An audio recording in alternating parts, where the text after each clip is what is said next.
Hello, welcome back Suman sir math and science এডুকেশনে।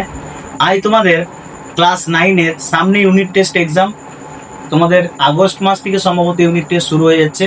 তো তার জন্য আমি কি করেছি না, তোমাদের জন্য একটা সাজেশন নিয়ে এসেছি, লাইফ সায়েন্সের সাজেশন। এই সাজেশন থেকে তোমরা 80%-এর থেকেও বেশি কমন পাবে। আমি বলছি না যে 100% কমন পাবে, পেতেও পারো 100%, কিন্তু একদম কনফার্ম যে তোমরা 80% কমন পাবেই। ঠিক আছে, বিশেষ করে লং কোশ্চেনগুলো, 2 মার্কস অ্যান্ড 3 মার্কসের গুলো। তো সাজেশনটা তোমরা সবাই ভালো করে ফলো করবে। আমি একটু পড়ে দিচ্ছি সাজেশনটা, আজকে কোশ্চেনগুলো বলে দিচ্ছি। আর তোমাদের এই সাজেশনটা অবশ্যই ভিডিওর মধ্যে থাকবে, তোমরা স্ক্রিনশট নিয়ে নিতে পারো। ঠিক আছে, দেখো আমি কিছু শর্ট কোশ্চেন দিচ্ছি। শর্ট তো বলা যায় না, ভ্যারাইটিস টাইপের আসতে পারে, কিন্তু 2 নাম্বার আর 3 নাম্বারের যে কোশ্চেনগুলো আছে, কিংবা 3+2 যে কোশ্চেনগুলো আছে, সেগুলো তোমরা কমন পাবেই একদম। তো দেখো, শুনো আমার সাজেশনগুলো কেমন হয়েছে। সালোক সংশ্লেষে প্রথম উৎপাদিত জৈব যৌগ কোনটি? খুব ইম্পর্টেন্ট কোশ্চেন। লালারসে ড্যাশ নামক উৎসেচক উপস্থিত থাকে। একটি হিল বিকারকের উদাহরণ দাও।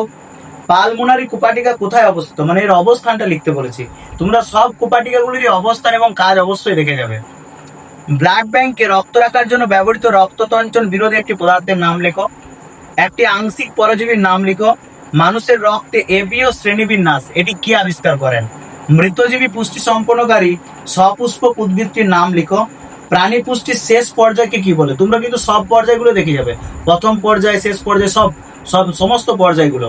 হলোজৈবিক পুষ্টি, হলোফাইটিক পুষ্টি দুটোরই, এবং এটার ডিফারেন্সটাও কিন্তু খুব ইম্পর্টেন্ট। হলোজৈবিক পুষ্টি এবং হলোফাইটিক পুষ্টির পার্থক্যটা এটাও দেখে যাবে। এনএডিপির পুরো কথা কি? প্রাণী পুষ্টির শেষ পর্যায়কে কি বলে? ফুসফুসীয় ধমনীতে ড্যাশ রক্ত পরিবাহিত হয়। এগুলো কিন্তু খুব ইম্পর্টেন্ট।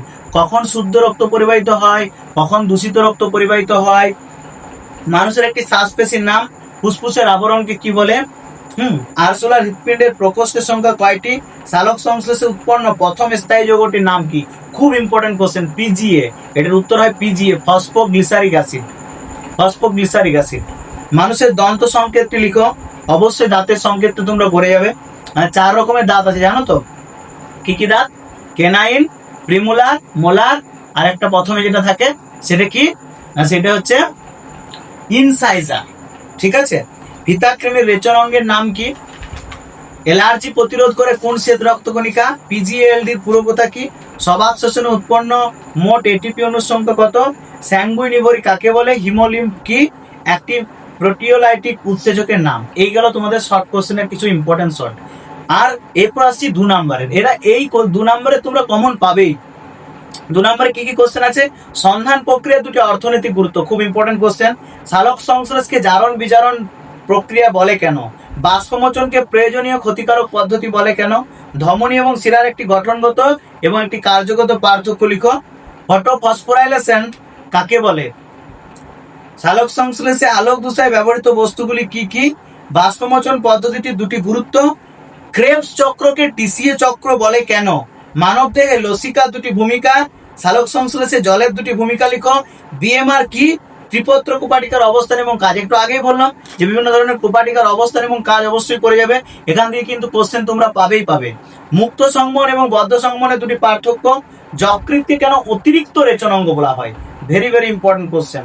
মৃতজীবীয় পুষ্টি কাকে বলে? উদাহরণ শ্বেত রক্তকণিকার কাজ। হলজৈবিক পুষ্টির পর্যায়গুলির নাম।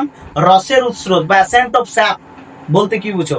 শ্বসনের সমীকরণটি লিখো। যেমন সালোক সংশ্লেষের সমীকরণ আছে, সেরকম শ্বসনেরও সমীকরণ আছে। এইগুলো 2 মার্কসের। এই 3+2 এর মধ্যে এগুলো থাকলো 2 মার্কসের, আর এরপর আমি 3 মার্কসের বলবো, তাহলে 3+2 হয়ে যাবে। 3 মার্কসে যেগুলো করে যাবে সেগুলো হচ্ছে গ্লাইকোলাইসিস প্রক্রিয়াটি সংক্ষেপে বর্ণনা করো। সালোক সংশ্লেষে কার্বন ডাই অক্সাইডের দুটি ভূমিকা। এবিও পদ্ধতি টিকা, খুব ইম্পর্টেন্ট, এবং আরএইচ ফ্যাক্টরের গুরুত্ব তার সাথে। সালোক সংশ্লেষের অন্ধকার তুষার ঘটনাগুলি সংক্ষেপে বর্ণনা করো। যদি অন্ধকার তুষার না পড়ে অন্য কিছু পড়ে, এটা ঘুরিয়ে দিতে পারে। আলোক নিরপেক্ষ তুষার ঘটনাগুলি বর্ণনা করো, একই উত্তর। আলোক নিরপেক্ষ তুষার মানেই হচ্ছে অন্ধকার তুষার, আর আলোক তুষারগুলো তোমরা দেখে যাবে। গ্লাইকোলাইসিস এবং ক্রেবস চক্রের দুটি ভূমিকা। রক্ততঞ্চনের বিভিন্ন পর্যায়গুলি সংক্ষেপে বর্ণনা করো। সালোক সংশ্লেষের আলোক তুষার বর্ণনা যেটা বললাম।